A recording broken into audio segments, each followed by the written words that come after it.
It started with a phone call, the kind no one wants, but every caregiver dreads. A quiet ring just after 6 p.m., a nurse on the other end, calm, gentle, professional. "You should come tonight," she said. Something's shifted. Emma had been visiting her father daily. He'd been in hospice care for 3 weeks, mostly stable, mostly quiet. Some confusion here and there, but nothing alarming. But that morning, something was different.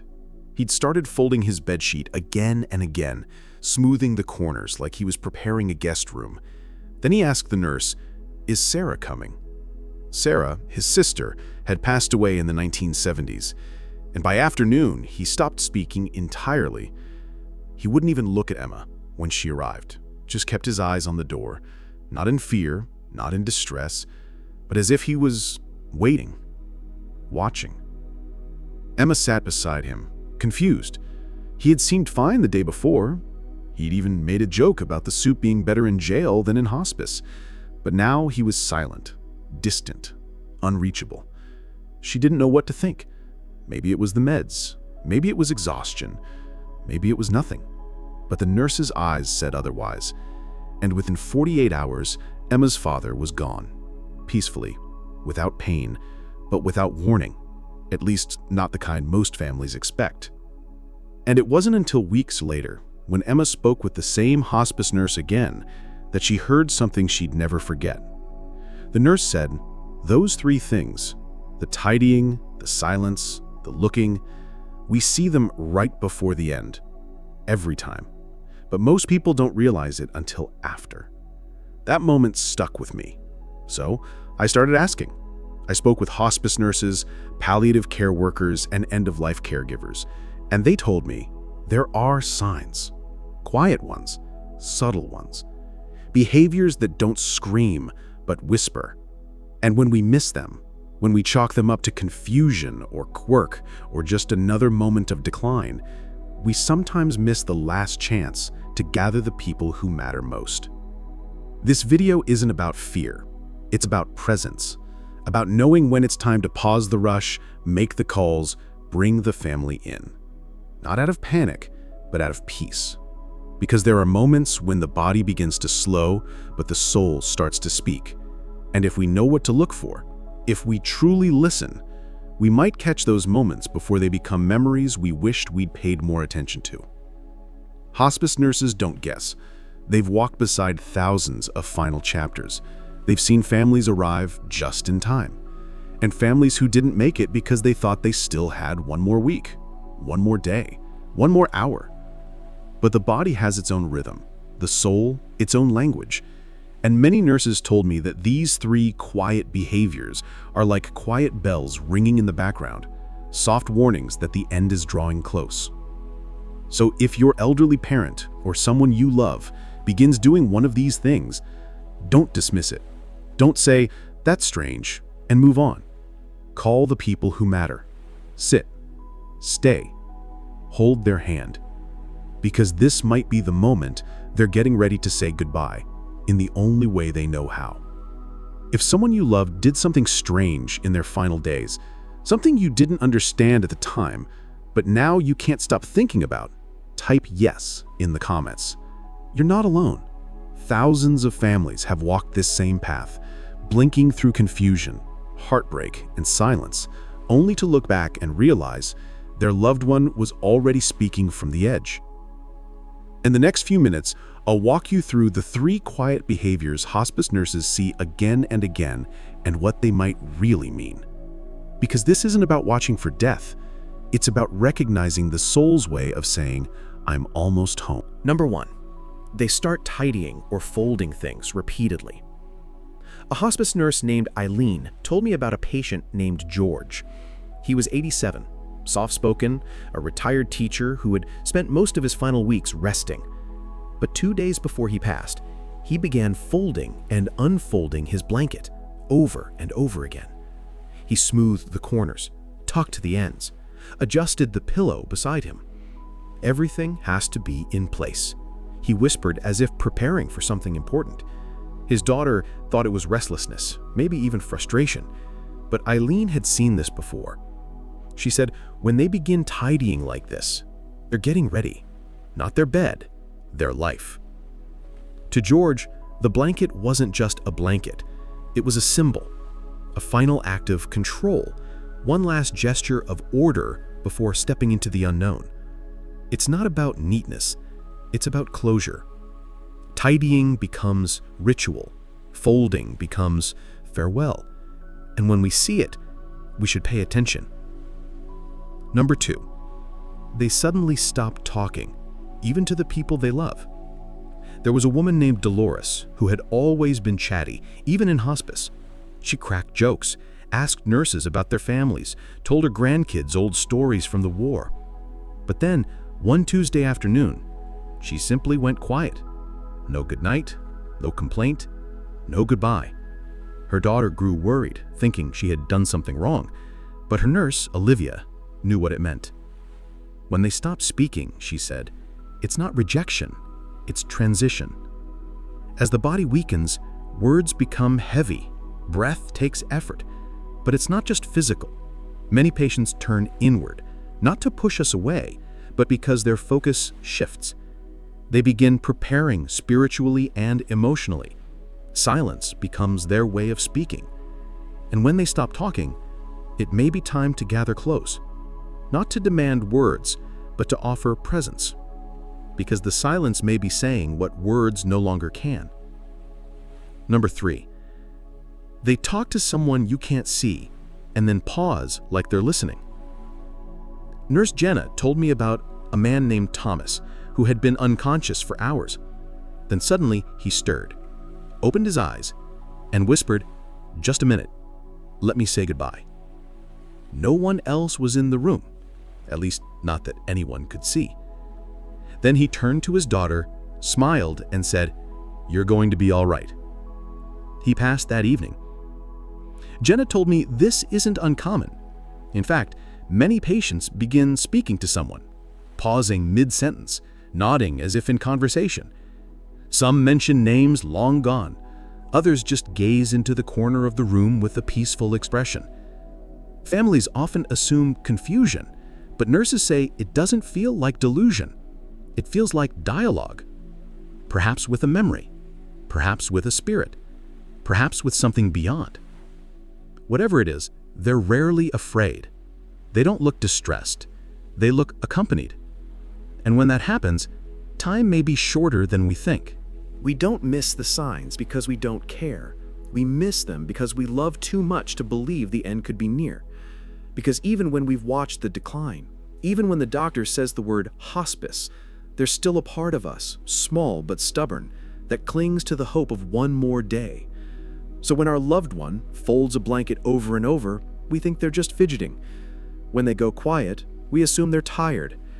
When they speak to someone invisible, we think it's just the medication. And maybe it is, sometimes, but not always.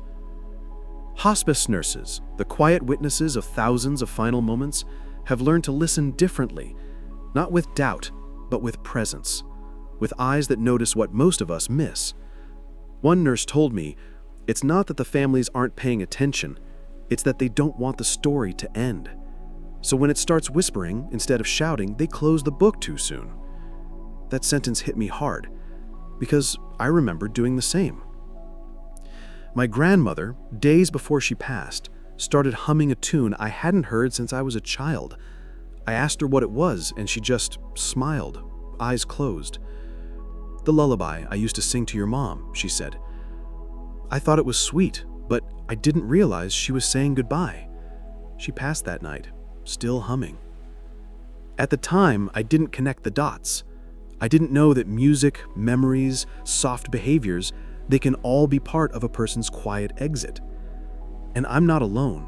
Nurses say most families don't understand what these behaviors mean until after the funeral.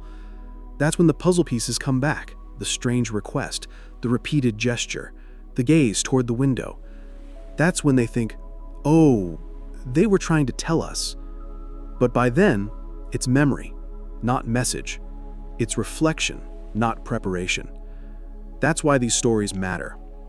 That's why this video exists, not to cause fear, not to force panic, but to give you what I didn't have, a moment of clarity before it's too late. Because sometimes it's easier to believe they're just being strange than to accept they might be saying goodbye. And it's not your fault. The signs are soft on purpose. Dying rarely comes with flashing lights or dramatic final words. It's quiet, subtle, like a tide pulling away from the shore before the waves return. Most people expect a moment, a big final gesture, but in truth, the most meaningful exits are often the smallest. A folded blanket, a long pause, a sudden stillness in a room full of noise. And because we live in a world that rewards loudness, we miss what's whispered. We assume they'll tell us clearly, but at the edge of life, language changes. The body may be here, but the soul starts stepping elsewhere. And when we don't understand that shift, we risk misunderstanding sacred transitions for confusion and missing the chance to respond with the tenderness they deserve. So, if your loved one ever did something quiet, something that didn't make sense at the time but now lingers in your mind like a song you can't stop hearing, it's okay. You didn't fail them. You didn't miss everything. You loved them the best way you knew how. And now, maybe you'll recognize the moment if it ever comes again. Maybe you'll hold a little tighter, listen a little closer, sit a little longer in the silence. Because sometimes the most powerful goodbyes aren't spoken out loud. They're lived in gestures too gentle to be explained. And once we know how to see them, we never unsee them again. So what do you do when you notice these behaviors? When someone you love starts folding their blanket with unusual care, or falls silent after days of conversation, or whispers to someone who isn't there? The answer isn't to panic. It's to pause, to listen, to recognize that something sacred may be happening, something that's not always logical, but deeply meaningful. The first thing hospice nurses say is this: don't brush it off. Don't tell yourself they're just tired. Don't assume they're being silly. And don't fill the silence with reassurance like, you're not going anywhere. That kind of comfort comes from a good place. We don't want to lose them, but sometimes it silences a message they're trying to express. So instead of dismissing it, try staying still, really still. Let the moment breathe. If they're folding something over and over, don't stop them. Just watch. Maybe even say, it looks like you're getting ready for something. If they go silent, don't rush to ask questions. Just sit close. Hold their hand. Your presence is the answer. And if they speak to someone unseen, don't interrupt. You don't need to understand it for it to matter. In fact, understanding isn't the goal. Connection is. The second thing you can do, call the family. Not in panic, not with fear in your voice, but with clarity. Say, hey, I just wanted to tell you, Mom hasn't spoken all day. She's folding her hands a lot. She keeps looking at the same spot near the window. That's not alarmist. That's loving awareness. Because here's the truth. Final words don't always come with a warning. The end doesn't always look like it does in movies. Sometimes it comes softly, through signs that only make sense afterward. And when people miss them, they carry that silence for years.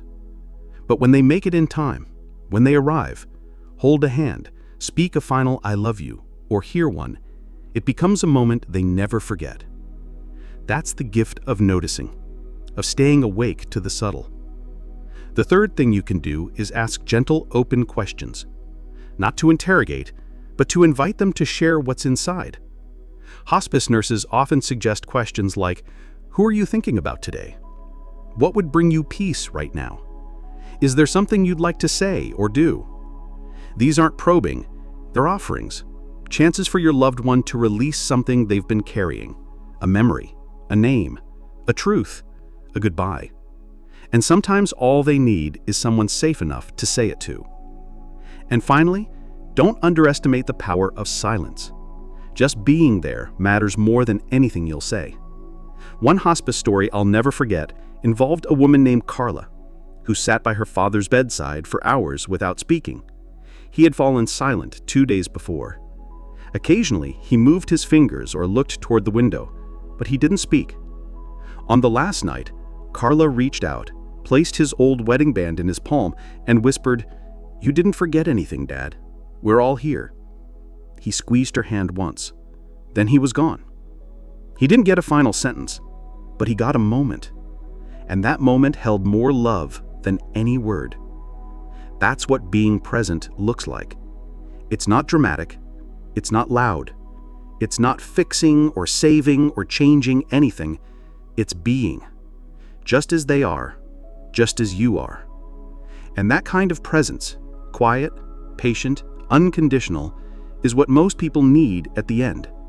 Not advice, not answers, just someone to hold space while they take their final steps. So if you see the signs, don't rush. Don't try to make sense of everything. Just slow down. Let them tidy. Let them be quiet. Let them speak to whoever's waiting. And while they do, be there, fully, with your phone off, your heart open, and your hand in theirs. Because that moment, right there, might be the one you carry for the rest of your life. Not the hospital paperwork, not the conversations with doctors, but that soft, sacred pause before goodbye. Death doesn't always shout. Sometimes it whispers. Not with drama or warning, but with a folded blanket, a long pause. A quiet goodbye in the language only the soul understands. These final moments are often small, almost invisible to the untrained eye. But for those who pause, who stay, who listen, they become the most sacred moments they'll ever carry. Because the soul doesn't always say goodbye with words. Sometimes it speaks through ritual, through stillness, through reaching towards something we cannot see. And when we recognize that, when we make space for it, we don't just ease their passing, we honor their life. If your loved one ever did one of these things, if you've looked back on a moment you didn't understand, and now it lingers like a quiet song in your heart, type yes in the comments. You are not alone. And if you're walking with someone through their final season right now, share this video with your family, not out of fear, but out of love.